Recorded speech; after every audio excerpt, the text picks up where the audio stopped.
Hello students, welcome to my channel Learning History Made Easy. In today's video, we will be discussing about Kautilya and Arthashastra. Before getting into the video, if anyone is seeing the channel for the first time or if you have not subscribed to my channel, please do subscribe and share it with your friends, and also click the bell button to receive notifications whenever I upload new videos. So without wasting time, let us get into the video. So as I told, today's video is about Kautilya and Arthashastra. Kautilya and Arthashastra. So when we have studied about Mauryas and about Chandragupta Maurya, there we had a reference about Kautilya who helped Chandragupta Maurya in administration. So now we are going to learn in detail about Kautilya and his work Arthashastra. So Kautilya, he was a prime minister of Chandragupta Maurya. As we have already studied, he was a prime minister of Chandragupta Maurya. And you know Chandragupta Maurya, he was the founder of the Mauryan Empire. Founder of the Mauryan Empire. All these we have studied in the last video. And Mauryan Empire was founded by Chandragupta Maurya with the help of Kautilya. And Kautilya was famous for his work Arthashastra. Okay, so Kautilya, he was very famous for his work Arthashastra.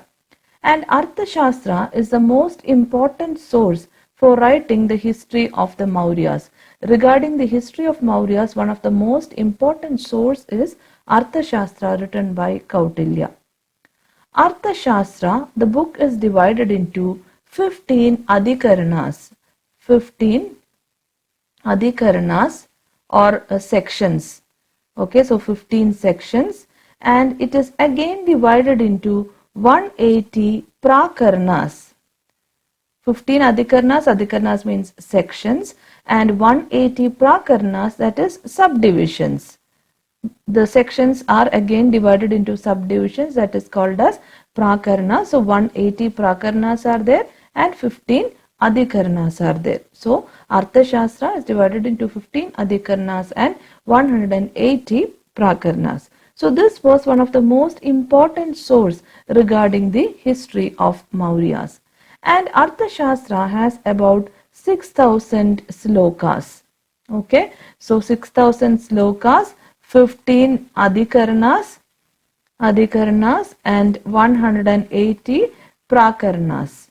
So this is how Kautilya's Arthashastra was divided. Now this book, that is Arthashastra, written by Kautilya, the book was discovered by Shyama Shastri. Okay, it was discovered by Shyama Shastri, and it was discovered in 1909, and it was ably translated by him. Shyama Shastri only translated Kautilya's Arthashastra.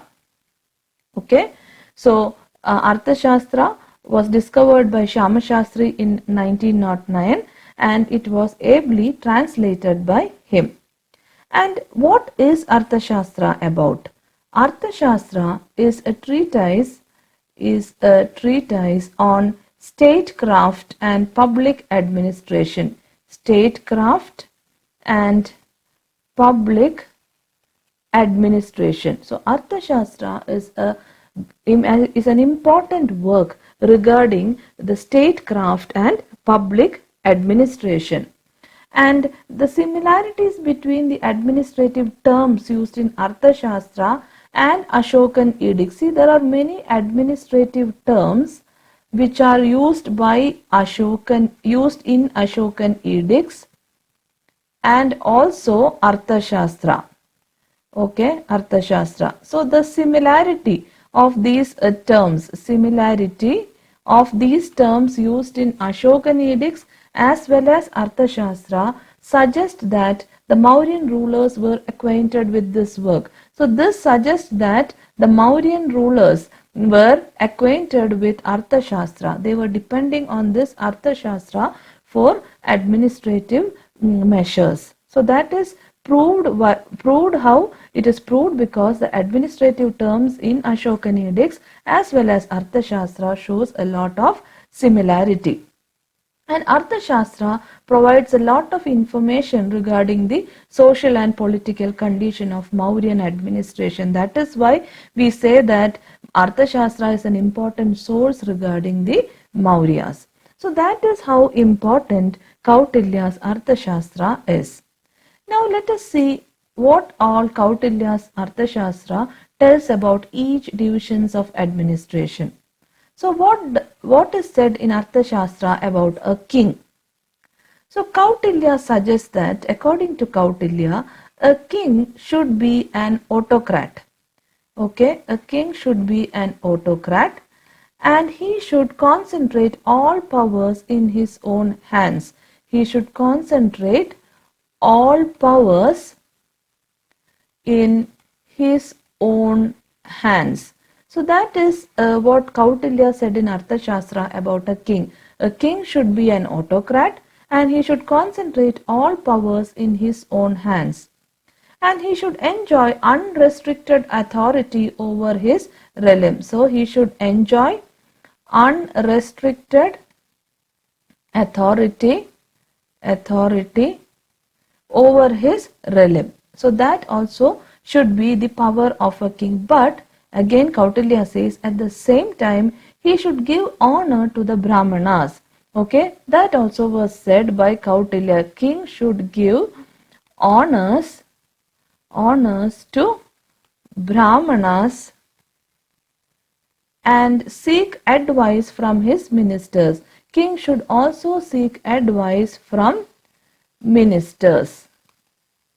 Okay, so he said that a king should give honors to Brahmanas and he should take advice from his ministers. And Kautilya also give a list of 6 evils which lead to a king's decline, which leads to a king's decline. In Arthashastra, Kautilya tells about a list of 6 evils which leads to a king's decline. So all these were the information said by Kautilya in his book Arthashastra about how a king should be. A king should be an autocrat. He should concentrate all powers in his own hands. He should enjoy unrestricted authority and he should give honor to Brahmanas, take advice from ministers, and Kautilya also gives a list of 6 evils which leads to a king's decline. So that was the first thing which Kautilya said. Now what did Kautilya say about the ideals of kingship? Ideals of kingship. So according to Kautilya, the major ideal of kingship is that his own well-being, that is his own well-being, that is king's own well-being, lies in the well-being of his people. Well-being of his people. That should be the ideal of a king. That is, he should understand that his own well-being lies in the well-being of his people. That is, a king should always work for the well-being of his people. And also Kautilya said that a king should protect his people. King should always protect his people from external dangers. Whatever external dangers are there, a king should protect his people. And also king should ensure internal peace for his people. Internal peace. So this should be the ideals of kingship according to Kautilya. A king should understand that his own well-being lies in the well-being of his people.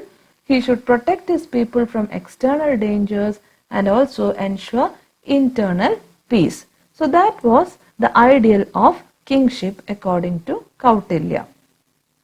Now what did Kautilya tell about ministers? Kautilya maintains that the king should appoint ministers. See, already we have said that he says that king should seek advice from ministers. So Kautilya said that a king should appoint ministers. That was very important according to Kautilya for a king. He should appoint ministers. A king without ministers, a king without ministers is like a one-wheeled chariot. Okay, is like a one-wheeled chariot. According to Kautilya, a king without ministers is like a one-wheeled chariot. And also, Kautilya said that the ministers should be wise and intelligent. Okay, a king should appoint ministers and those ministers should be wise and intelligent. But one more thing he told, a king should not become a puppet in the hands of ministers. King should not be puppet in their hands, in the hands of ministers. King should seek advice from ministers, but he should not become puppet in the hands of ministers. And also he said that the ministers should work together as a team.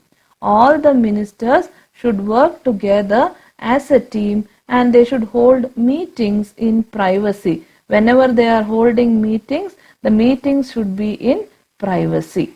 So this is what Kautilya said about ministers. He said a king should appoint ministers. A king without minister is like a one-wheeled chariot. According to him, ministers should be wise and intelligent, but the king should not become a puppet in the hands of ministers, and the ministers should work together as a team and they should hold meetings in privacy. So this was Kautilya's opinion about ministers. Now just let us go through the points which we have studied till now. Kautilya and Arthashastra. Kautilya was a prime minister of Chandragupta Maurya. Chandragupta founded the Mauryan Empire with his help. Arthashastra was written by him. It is the most important source for writing the history of the Mauryas. It is divided into 15 Adhikarnas or sections and 180 Prakaranas or subdivisions. It has about 6,000 slokas. The book was discovered by Shyama Shastri in 1909 and ably translated by him. It is a treatise on statecraft and public administration.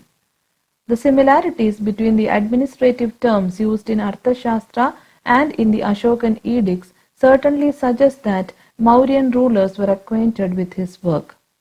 Arthashastra provides useful and reliable information regarding the social and political condition as well as in the Mauryan administration. King. Kautilya suggests that king should be an autocrat and he should concentrate all powers into his own hands.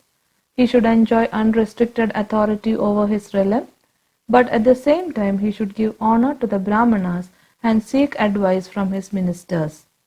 He also lists 6 evils that lead to a king's decline. Ideals of kingship.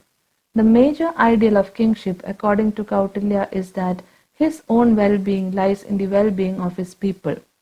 A king should protect his people from external dangers and ensure internal peace. Ministers. Kautilya maintains that the king should appoint ministers. King without minister is like a one-wheeled chariot. According to him, king's ministers should be wise and intelligent, but the king should not become a puppet in their hands. The ministers should work together as a team and they should hold meetings in privacy. So now let us move on to the next topic. The next topic is provincial administration. Provincial administration. What did Kautilya say in Arthashastra about provincial administration? Kautilya tells that the kingdom was divided into several provinces. Okay, kingdom was divided into provinces and these provinces were governed by the members of royal family. Provinces were governed by members of royal family, that is king's family. Okay, that was the first thing which Kautilya said about provincial administration. Now these provinces, so kingdom was divided into provinces and these provinces were divided into districts. Provinces were divided into districts and districts which were again divided into villages. and the chief administrator of the district was called as Stanik. Stanik or Stanika. So provinces were governed by members of a royal family. Districts were governed by Stanik, while the village headman was called as Gopa. Okay, so this is how the provincial administration was according to Kautilya's Arthashastra. The kingdom was divided into provinces, which was governed by members of royal family. Provinces were divided into districts, which were governed by Staniks, and districts were divided into villages. The headman was called as Gopa. So that was about provincial administration. Now let us move on to the civic administration according to Kautilya. Civic administration. What did Kautilya say about the civic administration? The administration of the big cities. Okay, so if you see the big cities, the administration of big cities as well as of the capital city. Cities means as well as of capital. Big cities as well as capital city. Capital city, that is Pataliputra. Pataliputra. Both these administration was carried on very effectively. Now Pataliputra, it was divided into 4 sectors. Because it was a capital city, it was divided into 4 sectors, and the officer in charge of each sector was called the Stanik. Okay, it was divided into 4 sectors, and the officer in charge was called as Stanik. And to assist the Stanik, okay, he was assisted by junior officers called as Gopas. Okay, he was assisted by junior officers called as Gopas, who looked after the welfare of 10 to 40 families. So these Gopas had the duty of looking after the welfare of 10 to 40 families. Their welfare was taken care by the officer called as Gopa. So in civic or city administration, the capital city Pataliputra was divided into 4 sectors, and each sector was taken care by officer called as Stanik, who was assisted by junior officers called Gopa, who looked after the administration or welfare of 10 to 40 families. And the whole city was in charge of another officer called as Nagrika. The full city was in charge of an officer called as Nagrika. Okay, so this is how the city administration was taken care during the time of Mauryan rule. Now what did Kautilya tell about the spy organization? Spy organization. Okay. Now Kautilya says that every king should maintain a network of spies. Okay. Every king should maintain a network of spies who should keep him well informed about minute details.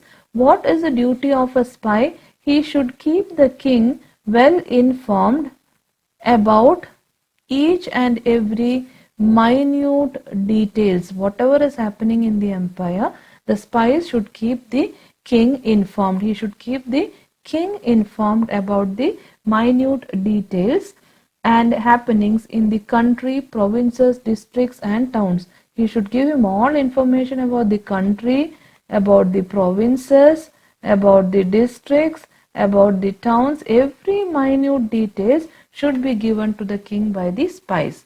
And again, one more duty of the spies was the spies, they should also keep a watch on other officials. They should also keep a watch on other officials. They should see whether they are taking bribe or they are doing their duty properly. All these things they should keep a watch. So that was the duty of spy organization according to Kautilya in Arthashastra. Next, what does Arthashastra tells about shipping? Another significant information that we gather from Arthashastra is shipping under Mauryas. So here, according to him, each port is supervised by an officer. Supervised by an officer. Each port is supervised by an officer, and this officer he kept vigil on ships and ferries. Ships and ferries. So each port was supervised by an officer and he kept vigil on ships and ferries. And one more thing was toll was levied. Okay, toll was levied on traders, then passengers, and even fishermen. All had to pay toll. Okay, toll was levied on traders, passengers, and fishermen. And almost all ships and boats, if you see, almost all ships and boats, they were owned by the king. All ships and boats were owned by the king. So shipping, each port was supervised by an officer. He kept a vigil on ships and ferries, and toll was levied on traders, passengers, and fishermen, and almost all ships and boats were owned by the king. So that was what was said about shipping. Now let us see what did Arthashastra tell about the economic condition. Economic condition. Kautilya says that poverty is the major cause of a rebellion. According to Kautilya, poverty is the major cause of rebellion or problems or fight. Poverty is the main cause. And he advises the king to take steps to improve the so Kautilya gives an advice to the king. He wants the king, what does he want the king? To take steps to improve the economic condition. Improve the economic condition. Economic condition of his people. So according to Kautilya, he advises the king to take steps to improve the economic condition of his people. And he says that the chief source of income was land revenue. According to him, the chief source of income during that time was a land revenue in villages, while the tax on the sale of the goods was the chief source of income in cities. Tax on sale of goods was the chief source of income in cities. So land revenue was the chief source of income in villages, and the tax on sale of goods was the chief source of income in cities. So a king should always take steps to improve the economic condition of the people.